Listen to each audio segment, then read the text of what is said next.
그들은 내가 부모님도 돌아가시고 갈 곳 없는 만만한 홍시쯤으로 생각했나 보다. 아무렇게나 주무를 수 있는? 남편은 자기 식구들을 이끌고 뻔뻔하게 내 신혼집으로 쳐들어왔다. 방이 6개나 있는데도 시어머니는 베란다를 가리키며 저기가 내 자리라고 했다. 웃음이 났다. 그들이 그렇게 탐내던 이 집이 내 명의로 된 재산 중에 가장 보잘것없는 거라는 걸 그들은 몰랐다. 그리고 나도 더는 이 연극에 어울려줄 생각이 없어졌다.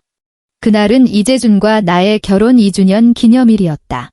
나는 일부러 반차까지 내고 오후부터 주방에서 분주하게 움직였다. 스테이크는 어제 단골 정육점 사장님께 부탁해 남겨둔 한우일 플러스 등급 채끝살이었고, 가니쉬로 곁들일 아스파라거스와 버섯은 프리미엄 마트 3군데를 돌아다녀 겨우 구한 유기농 제품이었다. 소중히 아껴두었던 프랑스산 레드와인도 한 병 땄다. 브리딩 좀 해뒀다가 밤에 그에게 깜짝 선물을 해줄 생각이었다. 콧노래를 흥얼거리며 정성껏 졸인 블랙페퍼 소스를 완벽하게 구워진 스테이크 위에 뿌리고 있을 때였다. 거실 디지털 도어록에서 비밀번호가 눌리는 띠리릭 소리가 울렸다. 나는 서둘러 손을 닫고 부푼 마음으로 그를 향해 달려나갔다. 그를 힘껏 안아줄 참이었다. 재준 씨, 왔어요. 서프라이즈. 내 말은 목구멍에 걸렸고 얼굴에 번졌던 미소도 그대로 굳어버렸다. 문 앞에는 내 남편 이재준만 서 있는 게 아니었다. 그의 뒤로 시커먼 인파가 잔뜩 서 있었다. 시아버지, 시어머니, 시동생 이재호와 동서, 그리고 초등학생이라는 그들의 남매 쌍둥이까지. 저마다 크고 작은 캐리어를 끌고 새집에 입주한다는 노골적인 흥분을 감추지 못하는 얼굴들이었다. 서아야, 멍하니 뭐하니? 어서 와서 짐 좀 안 거들고. 우리가 얼마나 피곤한데? 시어머니 김미숙은 입을 열자마자 그 특유의 당연하다는 듯한 명령조였다. 그녀는 나를 한쪽으로 밀치고 안으로 들어와 제멋대로 신발을 갈아 신었다. 마치 자기 영토를 순찰하는 여왕처럼 강남에 위치한 우리 아파트를 훑어보았다. 이재준은 멋쩍게 웃으며 들고 있던 서류 가방을 내게 건네고는 몸을 돌려 부모님의 캐리어를 끌었다. 서아야, 저기 할 말이 있는데. 거실은 순식간에 그들 가족의 짐으로 가득 찼다. 커다란 캐리어 5개에 보자기로 싼 꾸러미 몇 개까지. 마치 집 전체를 통째로 옮겨온 듯한 모양새였다. 내가 공들여 꾸민 거실은 순식간에 어수선한 창고처럼 변해버렸다. 나는 심호흡하며 불길한 예감을 억눌렀다. 최대한 평온한 목소리를 내려고 애쓰며 물었다. 재준 씨, 이게 다 어떻게 된 거예요? 아버님, 어머님, 서울로 여행 오신 거예요? 아이고, 여행은 무슨. 안방에서 시어머니의 쩌렁쩌렁한 목소리가 들려왔다. 그녀는 이미 우리 방 문을 멋대로 열고 들어가 구경하고 있었다. 우리 이제 여기서 살 거야. 재준이가 말 안 했니? 나는 이재준을 쳐다봤다. 그는 내 시선을 피하며 고개를 숙였다. 모기 소리처럼 작은 목소리로 중얼거렸다. 서아야, 그게 시골집 팔았잖아. 그 돈으로 재호 결혼할 때 집 사주고. 부모님 연세도 있으신데 시골에 혼자 계시면 돌봐줄 사람도 없고. 그래서 모시고 와서 같이 살려고. 서로 의지하고 좋잖아. 온몸에 피가 차갑게 식는 기분이었다. 같이 살아요. 우리 집에 방이 그렇게 많아요. 나는 아파트를 둘러보았다. 이 집을 산 건 위치가 좋고 보안이 철저해서였다. 그리고 우리 2사람이 살기에 충분한 넓이이기도 했다. 방 3개, 거실, 주방, 화장실 2개, 거기에 서재와 작은 창고까지 합쳐 총 6개의 공간. 적지 않은 것 같지만 그들은 무려 6명이나 왔다. 마침 안방에서 나온 시어머니가 내 말을 듣고는 눈을 부라렸다. 왜 없어? 이 집 엄청 넓구먼. 우리 늙은이 둘은 너희 쓰는 이 안방 쓰면 되겠네. 화장실도 딸려 있으니 편하고. 재혼의 식구 넷은 옆에 작은 방 2개 쓰면 되고. 애들 하나씩 쓰면 딱이겠네. 제일 작은 방은 창고로 쓰자. 우리 잡동사니 좀 넣어두게. 그녀는 마치 이 집의 안주인이라도 되는 양, 순식간에 모든 방을 배분해버렸다. 너무나도 명확하게 오직 내 자리를 빼놓고 마음이 완전히 가라앉았다. 조금 전까지만 해도 기념일 저녁을 준비하며 설레던 마음까지 함께 얼음 구덩이 속으로 곤두박질 쳤다. 그럼 저는요? 나는 이재준을 똑바로 보며 또박또박 물었다. 어머니가 방을 다 나눠주셨는데 전 어디서 자요?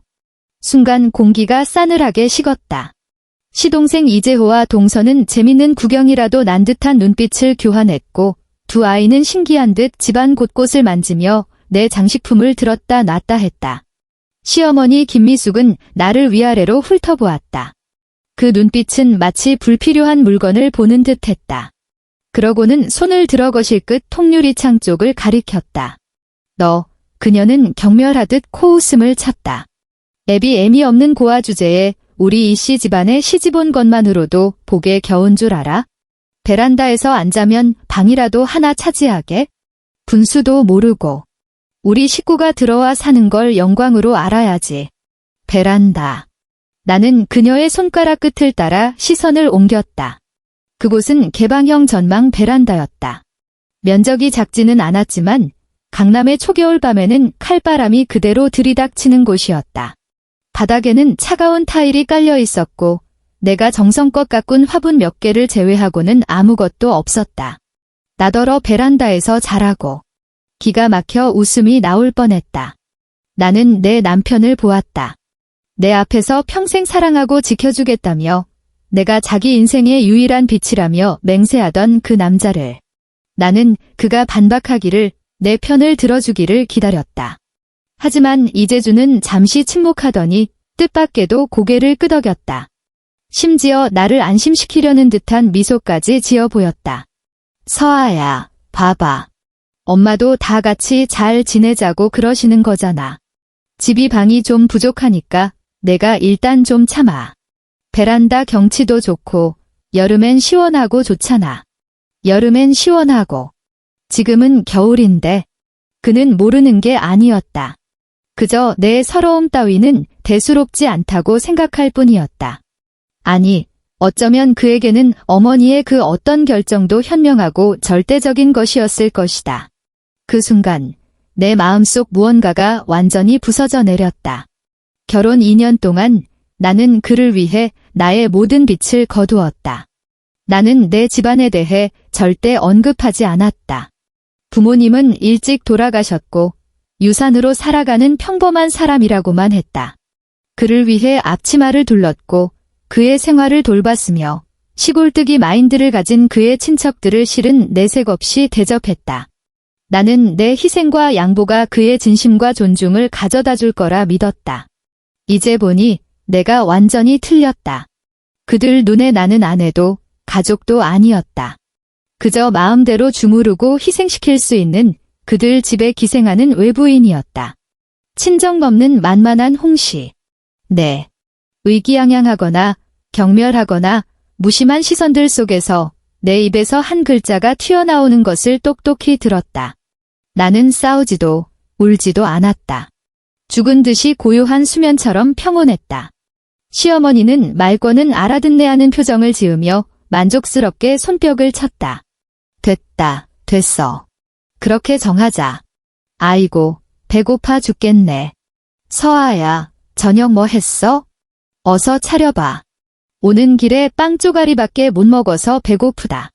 나는 식탁 위에 정성껏 준비된 2개의 스테이크와 둘만의 세상을 위해 켜둔 아로마 향초를 보았다.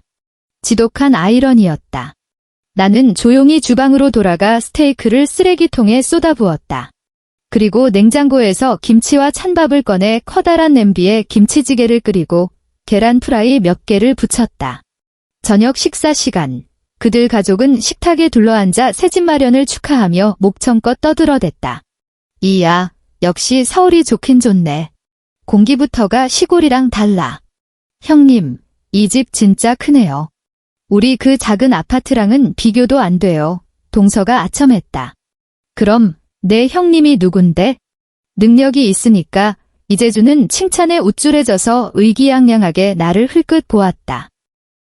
시어머니는 김치찌개를 한 숟갈 뜨더니 미간을 찌푸렸다. 서아야, 너 음식 솜씨가 영 아니다. 국이 너무 싱겁잖아. 내일부터 집안밥은 내가 할 테니 너는 좀 보고 배워. 나는 아무 말 없이 그저 내 밥그릇에 흰쌀밥만 파먹었다. 그들 가족의 웃음소리가 무딘 칼날이 되어 내 심장을 계속해서 난도질하는 것 같았다. 거실 난방은 뜨거웠지만 나는 온몸이 추웠다. 뼈마디에서부터 한기가 스며 나오는 듯 했다. 식사가 끝나고 나는 묵묵히 그릇을 치웠다. 주방에서 나왔을 때 그들은 이미 각자 자기 방으로 돌아갔고 거실에는 이재준 혼자 TV를 보고 있었다. 그는 나를 보고 손짓했다. 서아야, 이리 와봐. 나는 다가가 그의 앞에 섰다. 그는 내 손을 잡아 자기 옆에 앉혔다. 오늘 있었던 모든 일이 없었던 것처럼 부드러운 말투였다. 엄마한테 너무 화내지 마. 원래 저런 분이셔. 입은 거칠어도 속은 따뜻해. 이제 다 같이 사니까 북적거리고 좋잖아. 너 어릴 때부터 혼자여서 가족이 그리웠잖아. 이제 내가 우리 가족 전부를 데려왔잖아. 나는 그를 보았다. 한때 내가 그토록 사랑했던 그의 얼굴이 문득 낯설게 느껴졌다. 가족이 그립다고? 그래, 우리 부모님은 내가 대학생 때 비행기 사고로 돌아가셨다. 하지만 그분들이 내게 남겨주신 건 다른 사람의 동량으로 얻어야 하는 그런 가족이 아니었다. 나는 그의 가소로운 자기감동을 지적하지 않았다. 그저 조용히 손을 빼내며 말했다. 저 자러 갈게요. 응, 그래. 베란다 밤에 추우니까 잘 덮고 자. 그는 그렇게 당부했지만 그의 눈은 여전히 TV 화면에 고정되어 있었고 고개조차 돌리지 않았다. 나는 더 이상 그를 보지 않고 몸을 돌려 창고에서 가장 얇은 여름 이불과 베개를 꺼내왔다. 안방 문 앞을 지날 때 시어머니와 시아버지의 목소리가 들려왔다. 재준이 저 마누라 너무 순에 빠졌어. 친정 없는 애라 다루기 쉽잖아. 됐수. 말 좀 줄여요. 이제 여기가 우리 집인데 쟤한테 일 좀 시키고 베란다에서 자게 한들 감히 무슨 불평을 하겠어? 나는 이불을 안고 나만의 자리를 향해 한 걸음씩 걸어갔다. 꽉 닫히지 않은 창틈으로 찬바람이 불어와 뺨을 핥히었다. 나는 차가운 바닥에 누웠다. 전혀 따뜻하지 않은 얇은 이불을 덮은 채 거실의 TV 소리, 침실에서 들려오는 코 고는 소리, 그리고 아래층에서 간간히 들려오는 차 소리를 선명하게 들을 수 있었다.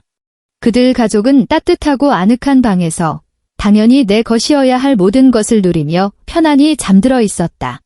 그리고 집의 진짜 주인인 나는 마치 노숙자처럼 내 집 베란다에 몸을 웅크리고 있었다. 굴욕, 분노, 실망, 온갖 감정이 파도처럼 나를 덮쳤다. 나는 눈을 뜬 채 천장을 바라보며 뜬 눈으로 밤을 새웠다. 새집 마련을 축하하는 그들 가족의 웃음소리 속에서 나는 핸드폰을 꺼내 들었다. 차가운 화면 불빛이 내 얼굴을 비췄다. 나는 한치의 망설임도 없이 닳도록 외운 번호를 눌렀다. 전화는 거의 즉시 연결되었다. 수화기 너머로 공손하고 빈틈없는 남자의 목소리가 들려왔다. 아가씨, 이 늦은 시간에 무슨 일이십니까? 아버지 세대부터 우리 집을 지켜온 박 비서님이었다. 내 목소리는 차가운 밤 공기 속에서 이상할 정도로 평온했다. 심지어 얼음장 같은 미소까지 머금고 있었다. 박 비서님, 준비 좀 해주세요. 내일 강남에 있는 이 집 회수해야겠어요. 다음 날 동이 트기도 전에 나는 추위에 잠에서 깼다.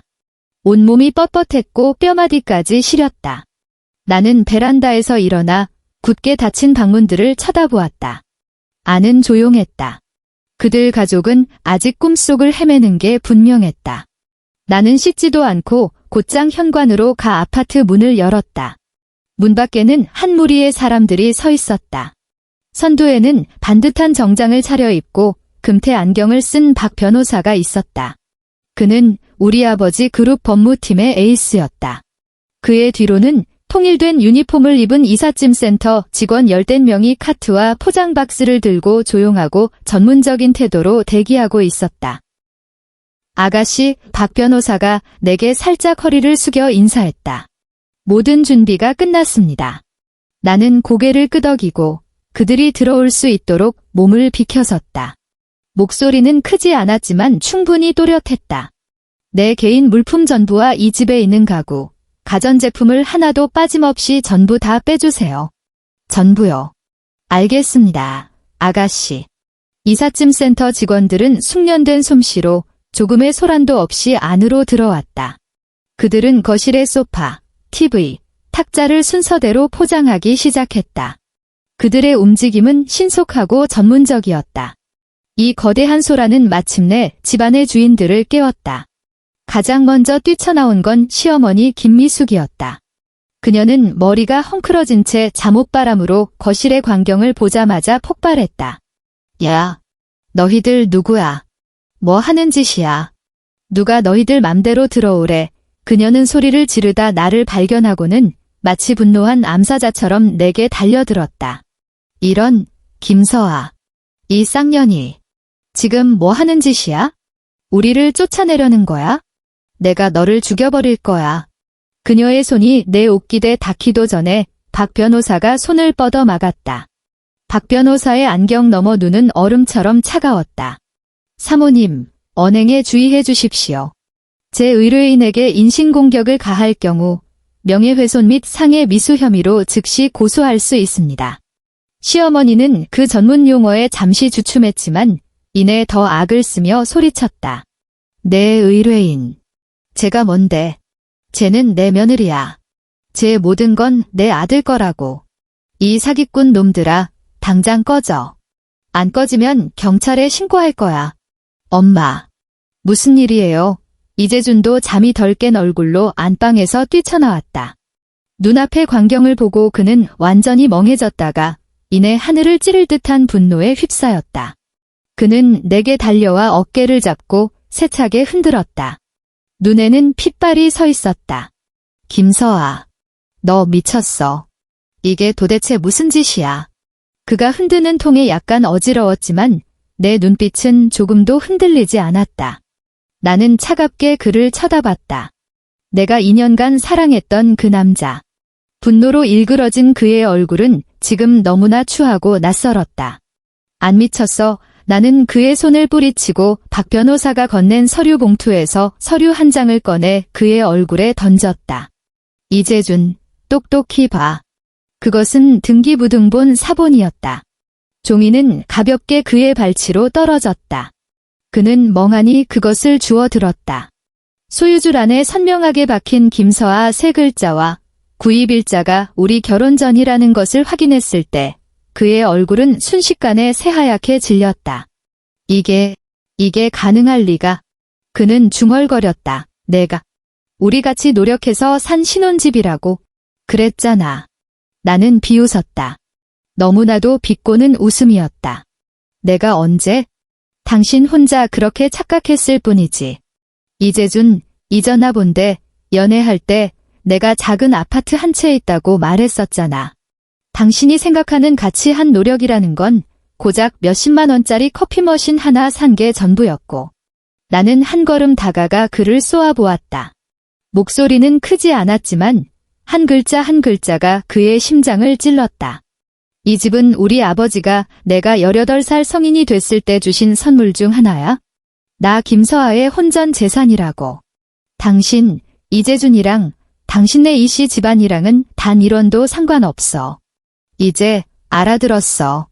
내 식구들 데리고 내 집에서 당장 꺼져. 안 믿어. 못 믿어. 이재준은 엄청난 충격을 받은 듯 미친 듯이 고개를 저었다. 고아인 내가 무슨 아버지가 있어. 김서아, 우리 엄마 아빠 쫓아내려고 서류까지 위조해? 너 정말 악독하다.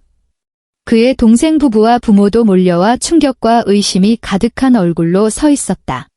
시어머니는 내 약점이라도 잡은 듯 내 코앞에 손가락질하며 욕을 퍼부었다. 내가 제가 좋은 년이 아닐 거라고 했지? 알고 보니 사기꾼이었어. 재준아, 빨리 경찰에 신고해. 이 서류 위조한 년 잡아넣으라고 해. 이 순간까지도 정신을 못 차리는 그들 가족의 추악한 몰골을 보니 나는 마지막 남은 인내심마저 완전히 잃어버렸다. 나는 핸드폰을 꺼내 그들 모두가 보는 앞에서 내가 거의 걸지 않던 그 번호를 눌렀다. 전화는 2번 울리고 바로 연결되었다. 수화기 너머로 나이 들었지만 여전히 위험이 있는 목소리가 들려왔다. 서아야. 이 시간에 웬일로 아빠한테 전화를 다 했니? 나는 스피커폰을 켜 아버지의 목소리가 거실 전체에 울려 퍼지게 했다. 이재준 가족의 아우성은 순간 뚝 그쳤다. 그들은 모두 얼어붙어 믿을 수 없다는 듯 내 손에 들린 핸드폰을 쳐다보았다. 나는 전화를 향해 평소처럼 착한 딸의 목소리로 하지만 감출 수 없는 피로와 결의를 담아 말했다. 아빠, 죄송해요. 이렇게 이른 아침에 전화드려서. 괜찮다. 내 딸 언제든지 전화해도 돼. 말해보거라. 재준이 그놈이 너를 괴롭혔니? 수화기 너머의 목소리는 다정함과 걱정으로 가득했다. 네, 나는 심호흡을 하고 이미 핏기 하나 없는 이재준의 얼굴을 훑어보았다. 아빠, 저 이혼하려고요. 수화기 너머는 몇 초간 침묵했다. 그리고 이내 단호한 한마디가 들려왔다. 그래. 어떤 질문도 어떤 만류도 없었다. 오직 전적인 지지뿐이었다. 나는 이어서 말했다. 그리고 아빠, 전에 말씀드렸던 이재준이 다니는 미래테크라는 작은 회사 인수건 말이에요. 아직 검토 단계라고 하셨죠? 이재준의 몸이 격하게 떨렸다. 그는 공포에 질린 눈으로 나를 쳐다봤다. 그는 그 작은 회사에서 부서장까지 올라간 것을 늘 자랑스러워했고 회사의 기둥이라며 내 앞에서 허세를 부리곤 했다. 조금 서둘러 주셨으면 해요. 나는 마치 아무것도 아닌 일을 말하듯 가볍게 말했다. 다시는 그 어떤 곳에서도 이 이름을 보고 싶지 않아요. 수화기 너머로 아버지의 낮은 웃음소리가 들려왔다. 분노하지 않아도 위압감이 느껴지는 웃음이었다. 우리 서아가 드디어 정신을 차렸구나. 알겠다. 박 비서가 거기 있지 않니? 그 사람 시켜서 다 처리하거라. 서러운 일 당했으면 집으로 와. 아빠는 언제나 내 편이고 여기가 내 집이다. 네, 감사해요, 아빠. 나는 전화를 끊었다. 거실 전체가 죽음처럼 고요했다. 이삿짐 센터 직원들은 여전히 묵묵히 가구를 나르고 있었다. 그들의 프로페셔널한 태도는 이 집안의 막장 드라마에 전혀 관심이 없어 보였다. 그리고 이재준과 그의 가족은 마치 단체로 석화 마법에 걸린 것처럼 굳어 있었다. 시어머니 김미숙은 입을 벌린 채 의기양양함과 뻔뻔함이 순식간에 사라지고 잿빛 공포만이 남은 얼굴이었다. 시아버지와 시동생 부부는 얼굴이 흑빛이 되어 어쩔 줄 몰라 했다. 방금 전까지만 해도 내게 소리치며 서류 위조범이라고 비난하던 남자, 이재준은 지금 나를 낯선 사람, 아니, 괴물을 보는 듯한 눈으로 쳐다보고 있었다. 그의 입술은 파르르 떨렸고 한마디도 하지 못했다. 그는 마침내 깨달은 것이다. 자기가 결혼한 여자가 부모도 없고 의지할 곳도 없어 자기와 자기 가족 마음대로 주무를 수 있는 평범한 고아라고 생각했던 그 여자가 아니라는 것을. 그는 자기가 높은 나뭇가지에 올라탔고 호화로운 집에 입성했으며 이제부터 주인이 될 수 있다고 생각했다. 하지만 그는 이 호화로운 집 주인의 진짜 정체조차 전혀 몰랐다. 그가 의기양양해하던 소위 성공이라는 것은 내 아버지 눈에는 손가락 하나로 으스러뜨릴 수 있는 개미에 불과했다. 나는 그들 온 가족의 잿빛 얼굴을 보며 일말의 쾌감도 없이 오직 차가운 황량함만을 느꼈다. 나는 몸을 돌려 박 변호사에게 말했다. 10분 들이세요. 자기 짐 챙겨서 나가라고. 10분 뒤에도 여기 있으면 바로 경찰에 신고해서 주거 무단 침입으로 처리하세요. 네. 아가씨 박 변호사는 고개를 끄덕이고는 손목시계를 한 번 보더니 이재준 가족을 향해 차갑게 선언했다. 자, 여러분. 지금부터 시간 셉니다. 10분 허둥지둥하는 이씨 가족에게는 턱없이 부족한 시간이었다. 이삿짐 센터 직원들의 효율은 대단했다. 불과 30여 분 만에 180평이 넘는 내 아파트는 붙박이 가구를 제외하고는 거의 완전히 텅 비어버렸다. 내가 가장 아끼던 이탈리아산 가죽 소파, 10명이 앉을 수 있는 대리석 식탁, 서재의 벽면을 가득 채웠던 책장, 심지어 주방의 독일제 수입 조리도구 세트까지 모두 포장되어 나갔다. 집은 순식간에 텅 비었고 거대한 통유리창으로 쏟아지는 햇살이 텅 빈 바닥을 비추며 유난히 쓸쓸해 보였다. 이재준 가족은 이 텅 빈 집에 바보처럼 서 있었다. 그들 발치에는 어제 신나게 끌고 들어왔던 낡은 캐리어들이 놓여 있었다. 그 광경은 너무나 우스꽝스러우면서도 비참했다. 시간 다 됐습니다. 박 변호사의 냉정한 목소리가 침묵을 깼다. 여러분, 나가주시죠. 서아야, 서아야, 내가 잘못했어. 이재준은 마침내 거대한 충격에서 벗어나 쿵 소리를 내며 내 앞에 무릎을 꿇었다. 내 다리를 붙잡고 통곡했다. 서아야, 용서해줘. 내가 정말 잘못했어. 엄마가 너한테 그렇게 하게 두지 말았어야 했는데, 내가 베란다에서 자는 걸 허락하지 말았어야 했는데, 내가 개새끼야. 내가 인간이 아니었어. 제발 다시 한 번만 기회를 줘, 응? 그는 콧물 눈물을 쏟아내며 울었다. 내가 알던 그 의기양양하던 모습과는 완전히 다른 사람이었다. 제발, 서아야, 우리 이혼하지 말자. 사랑해. 정말 사랑한단 말이야. 그는 고개를 들고 눈물범벅이 된 얼굴로 나를 쳐다봤다. 그의 눈에는 애원과 공포가 가득했다. 나를 사랑한다고? 나는 그를 내려다보며 속이 메스꺼워지는 것을 느꼈다. 나는 냉소하며 그의 손을 발로 걷어찼다. 이재준, 그 역겨운 낯짝 좀 치워. 내 목소리는 크지 않았지만 얼음송곳처럼 그의 심장을 찔렀다. 당신이 사랑한 건 내가 아니야. 가세는 평범하고 부모님은 돌아가셨으며 당신에게 1000번 만번 순종하고 강남 아파트까지 거저 안겨주는 완벽한 아내를 사랑한 거지. 당신 그 가난한 친척들 앞에서 허세 부릴 수 있게 해주는 허영심, 내 모든 걸 집어삼키고 둥지를 차지하려던 내 망상을 사랑한 거야? 나는 잠시 말을 멈추고 점점 더 절망에 빠지는 그의 얼굴을 보며 마지막 일격을 날렸다. 안타깝지만 넌 너무 멍청했어. 내가 누군지, 내가 뭘 가졌는지도 전혀 몰랐지? 넌 마치 유리창에 붙은 파리 같아. 앞날은 창창해 보이는데 나갈 길은 못 찾지? 아니, 넌 유리창조차 보지 못했어. 이미 천국에 날아 들어왔다고 착각했으니까? 아니야. 그런 거 아니야. 서아야, 그는 미친 듯이 고개를 저으며 다시 나를 안으려 했다. 내가 한 걸음 물러서자 검은 정장을 입은 경호원 2명이 즉시 앞으로 나와 그의 양팔을 하나씩 붙잡았다. 박 비서님이 데려온 이 2사람은 계속 문 앞에서 조용히 대기하고 있다가 마침내 제 역할을 하게 된 것이다. 이 사람, 그리고 저 사람들 짐 전부 밖으로 모셔내 내가 차갑게 명령했다. 네, 아가씨. 이재준이 끌려나가는 것을 보자 시어머니 김미숙이 마침내 다시 폭발했다. 그녀는 바닥에 주저앉아 뒹굴기 시작했다. 허벅지를 치며 통곡했다. 아이고, 세상에 이런 법이 어디 있나. 이 독부가 사람 잡네. 저런 독사 같은 년을 며느리로 들였으니 우리 이씨 집안이 8대 조까지 재수가 없었던 게야. 그녀는 바닥을 뒹굴며 입에 담지 못할 욕을 퍼부었다. 내 18대 조상부터 내가 비참하게 죽을 거라는 저주까지. 동서는 옆에서 2 아이를 붙잡고 내게 울며 매달렸다. 형님, 제발요. 저희 정말 갈 곳이 없어요. 시골집은 팔았고 그 돈은 다 저희 집 계약금으로 내서 지금 저희 몸에 돈 한 푼 없어요. 시동생 이재호는 속으로는 쫄았으면서 겉으로는 센 척하며 나를 손가락질했다. 김서아, 너무 심하게 굴지 마. 우리를 막다른 길로 몰면 너한테도 좋을 거 없어. 나는 이 혼란스럽고 추악한 광경을 보며 지독한 피로감을 느꼈다.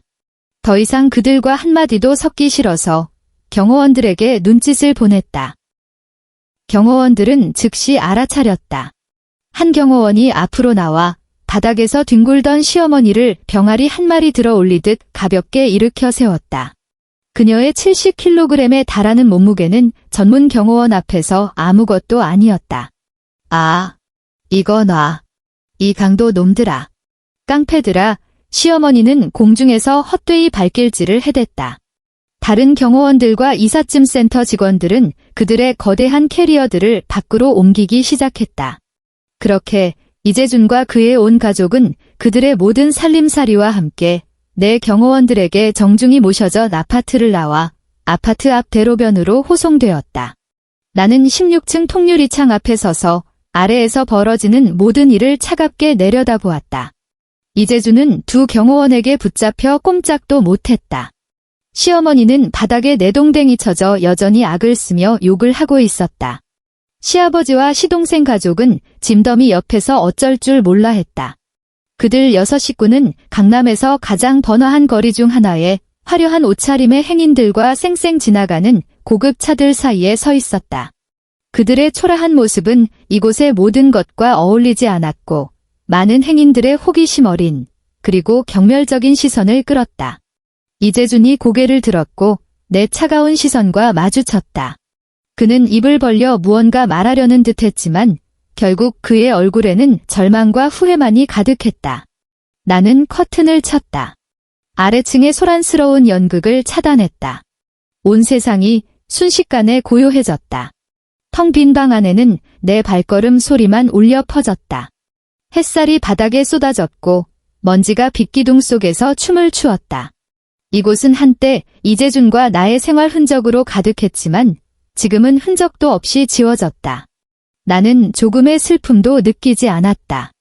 오직 전례 없는 해방감과 안도감뿐이었다. 마치 길고 황당한 악몽을 꾼 것 같았다. 이제 드디어 깨어난 것이다. 나는 벽에 기대어 천천히 바닥에 주저앉았다. 2년간의 결혼 생활은 처음부터 실수였을지도 모른다. 나는 평생을 맡길 수 있는 좋은 사람을 찾았다고 생각했지만 그는 탐욕스러운 기생충에 불과했다. 자기 가족을 이끌고 내 피를 빨아먹으려 했던. 다행히 나에게는 정신을 차릴 능력이 있었고 판을 뒤엎을 자본도 있었다. 나는 핸드폰을 꺼내 박 비서님에게 메시지를 보냈다. 이후 이혼 절차와 재산 정리는 법무팀에 맡길게요. 그쪽이 위자료 한 푼 못 받고 알몸으로 쫓겨나도록 가장 빠른 속도로 처리해주세요. 곧 답장이 왔다. 알겠습니다, 아가씨. 모든 것은 저희에게 맡기시고 푹 쉬십시오. 나는 핸드폰을 끄고 무릎에 머리를 묻었다. 잘 가, 이재준. 잘 가. 평범한 사람인 척 연기했던 나의 가소로운 2년. 오늘부터 나는 그저 김서아일 뿐, 더는 누구의 아내가 아니다. 우리 아버지 그룹 법무팀의 도움 덕분에 나와 이재준의 이혼 절차는 이상할 정도로 순조롭고 신속하게 진행되었다. 하긴 한쪽은 수십 명의 최고 변호사들로 구성된 법무팀을 가지고 있고 다른 한쪽은 변변한 변호사 한 명 살 돈도 없을 때 이 소송의 결과는 처음부터 정해져 있는 것이나 마찬가지였다.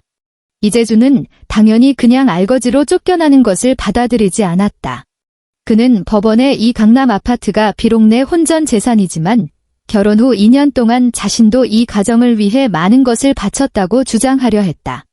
예를 들어 자신의 월급은 가정 공동 경비로 사용되었고 심지어 그림을 걸기 위해 벽에 못 몇 개를 박는 등 집의 유지 보수 및 인테리어에 참여했다는 것이다.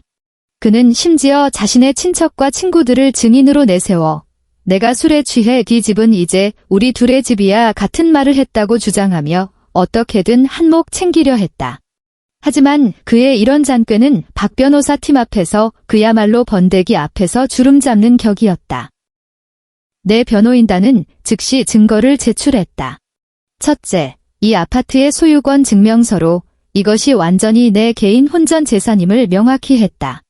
둘째, 내 다른 은행 계좌의 거래 내역이었다. 이 카드는 집의 모든 비용을 지불하는 데 사용된 카드였다.